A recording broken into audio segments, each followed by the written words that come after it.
This episode is brought to you by Heyday. Feeling stressed? Take a moment for yourself with Heyday. Stroll through rows of golden wheat, tend to cute barnyard animals, and discover the joys of a digital farm retreat. You don't have to hop in a car or catch a plane. Escape to the farm at the tap of a finger. With Heyday, you're not just tending to a farm, you're tending to yourself. Heyday. Search Heyday, that's Hay space DAY, in your favorite app store. Heyday is a free-to-play mobile game and offers optional in-app purchases and random rewards. 16 years from today, Greg Gerstner will finally land the perfect cannonball. Epic splash. Unsuspecting friends. A work of art only possible because Greg is already meeting all these same people at AARP volunteer and community events that keep him active and involved and help make sure his happiness lives as long as he does.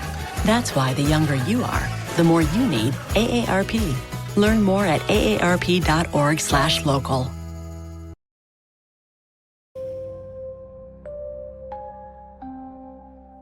The Spectre in the Mansion, Reincarnation in the Blue Room, The Angel of Death and the Witch. Short stories that will stay in your mind, especially when you turn off the light and go to sleep. Hi friends, welcome to the Chronicles of the Unexplained podcast. In today's episode, I'm gonna tell you 4 short stories. This is a second part from the previous audio episode number 17. I hope you enjoyed them. This story happened to my mom's mom.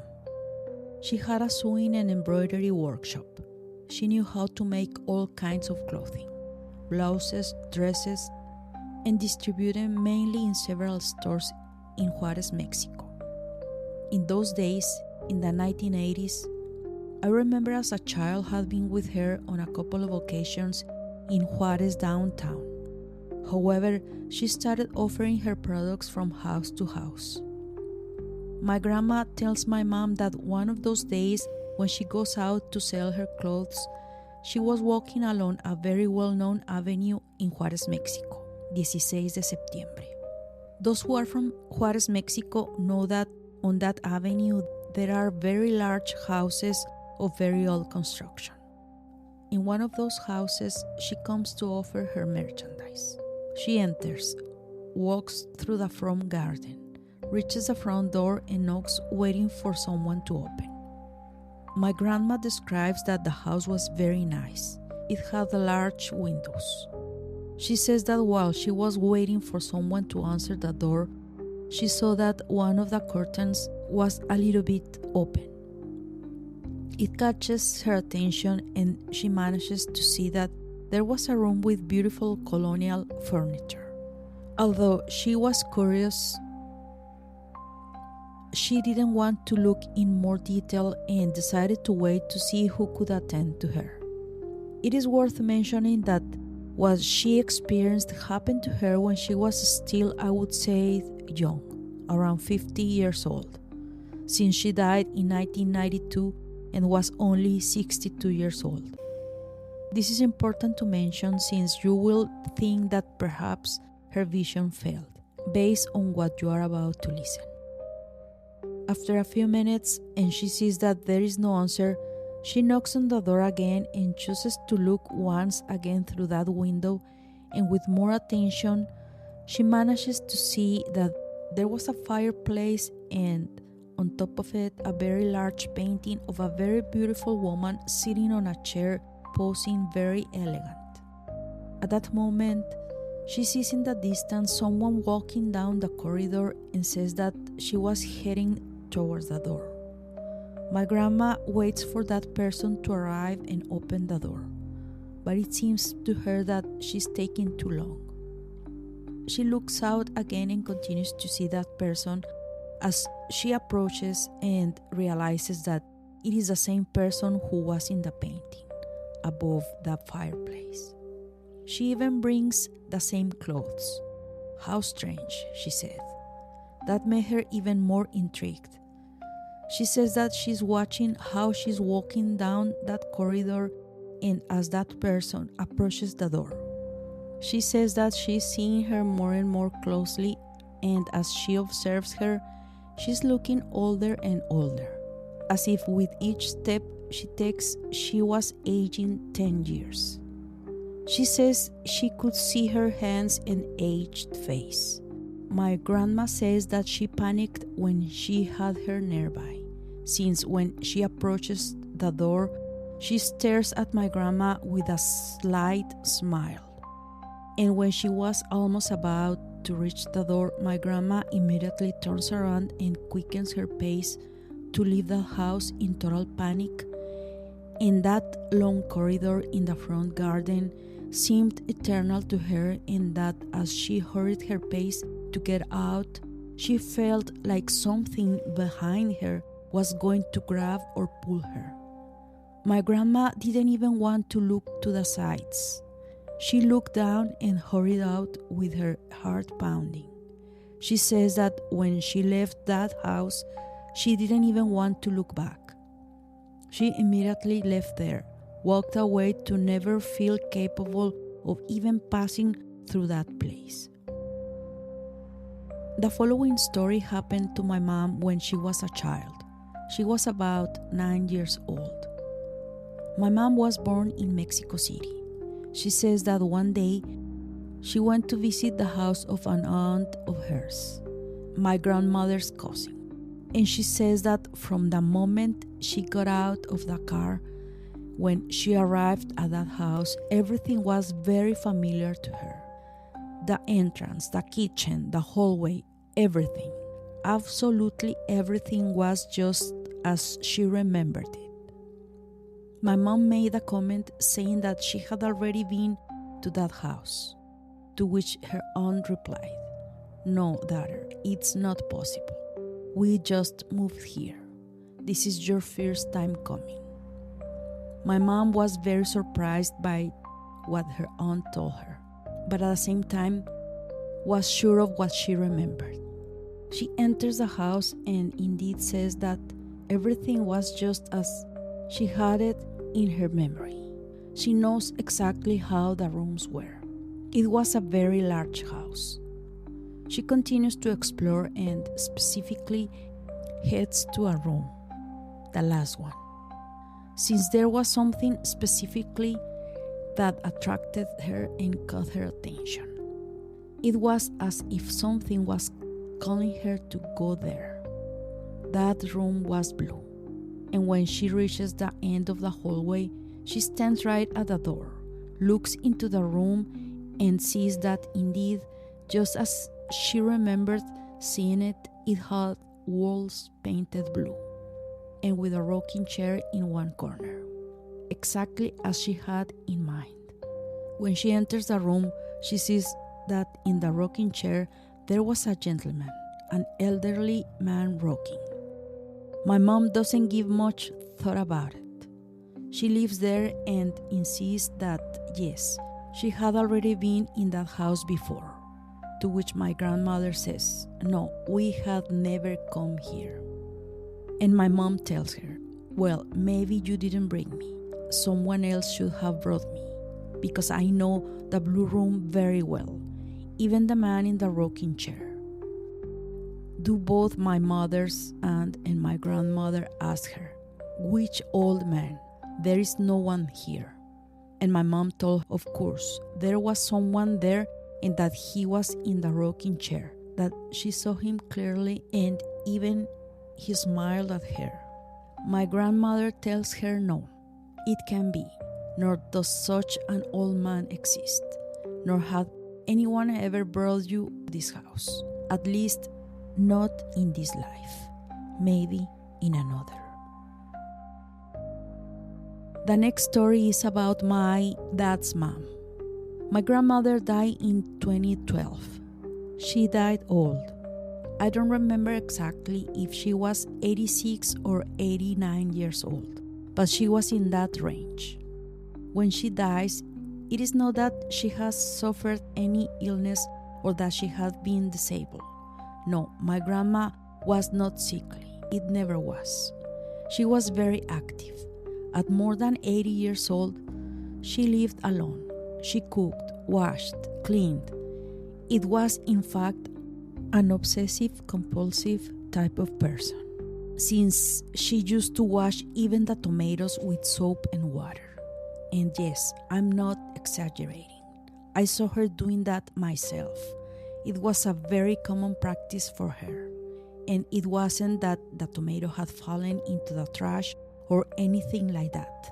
No, she would go to the market that was right in front of her house, and when she returned from bringing the ingredients to it, she would wash the vegetables with soap and water. She used to do everything by herself. Unfortunately, she suffers a fall. In fact, she fell on one of those many times she was cleaning. After that, as she lost mobility in one of her legs, she went into depression and unfortunately, she didn't recover. I can tell you that my grandmother had an incredible memory, despite having been very old. Whenever I saw her, I remember she had even the smallest detail.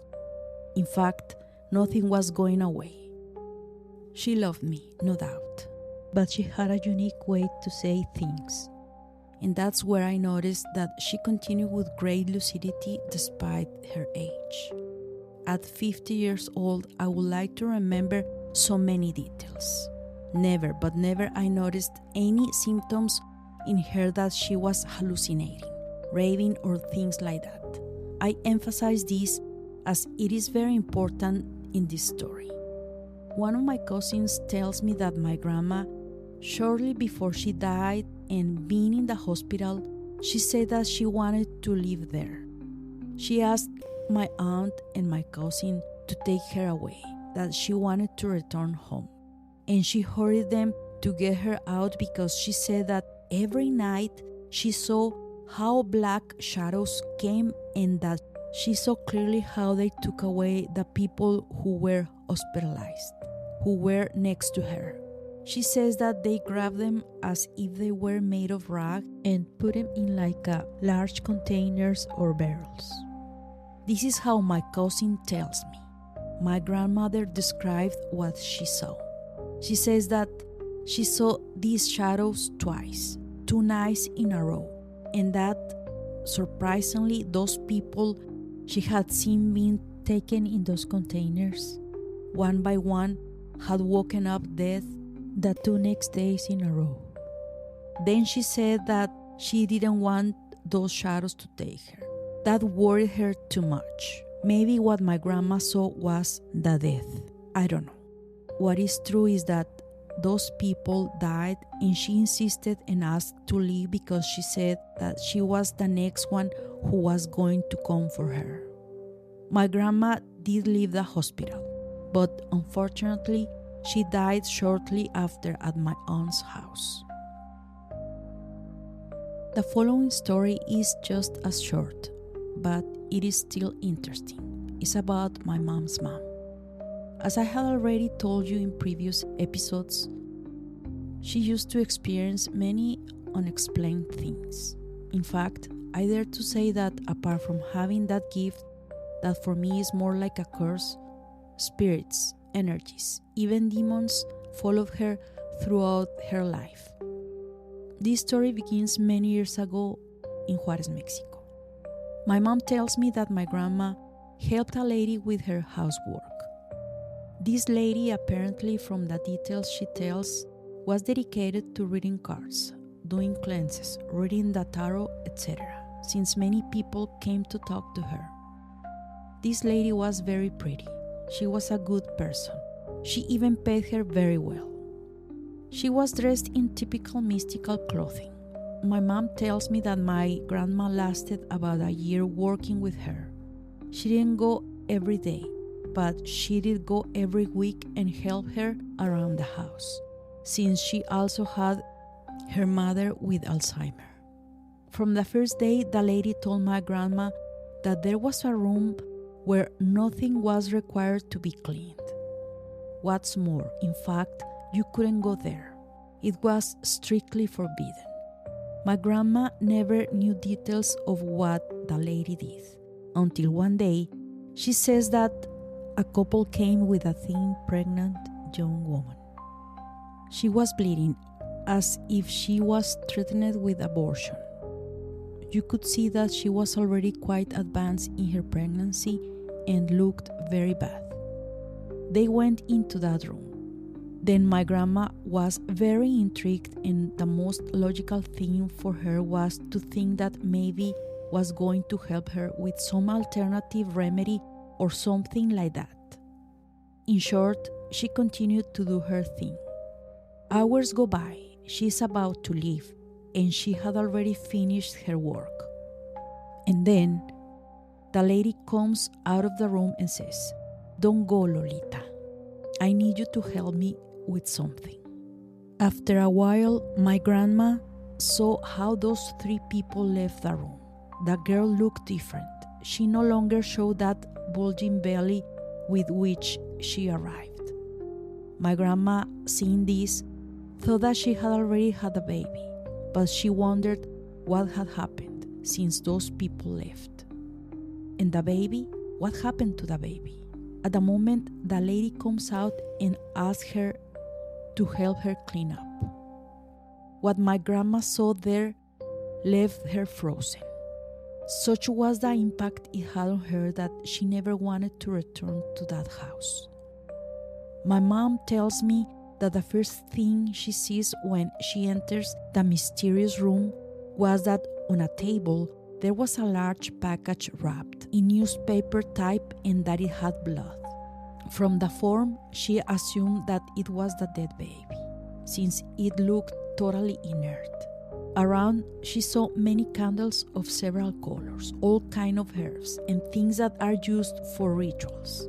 She was very struck by some large and thick books, the type of the size of what used to be telephone directories, with very thick cover of different colors, green, red, white, and black. My grandma, seeing this, remains motionless. Thousands of things go through her mind.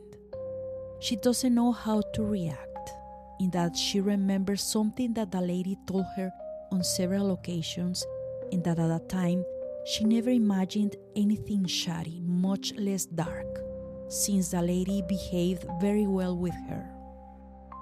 "Lolita, I need a favor. I ask you not to hold my gaze. Don't stare at me. Never do it again because I don't want to hurt you." This seemed very strange to my grandma at that time. However, she thought that maybe she didn't like being looked directly to the eyes, and she thought that the damage she was referring to was that she could fire her and she would be out of work. So my grandma chose not to do it anymore and not to give it importance. Now, that comment made perfect sense, and even more so when the lady says, "Lolita, thank you for helping me. Have your money and nothing has happened here. You didn't see anything, and nothing bad is going to happen to you." With these words, my grandma left there never to return.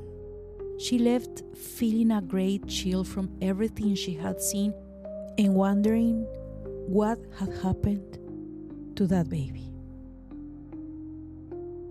If you liked the episode, please share it with someone you know loves paranormal or unexplained stories. Follow me on different podcast platforms to receive notifications whenever a new episode comes out. Follow me on social media where I share previews of new episodes before they are published. Instagram, TikTok, and YouTube as unexplained.enigma. Facebook, Chronicles of the Unexplained. Thanks for listening, and see you all in the next unexplained story.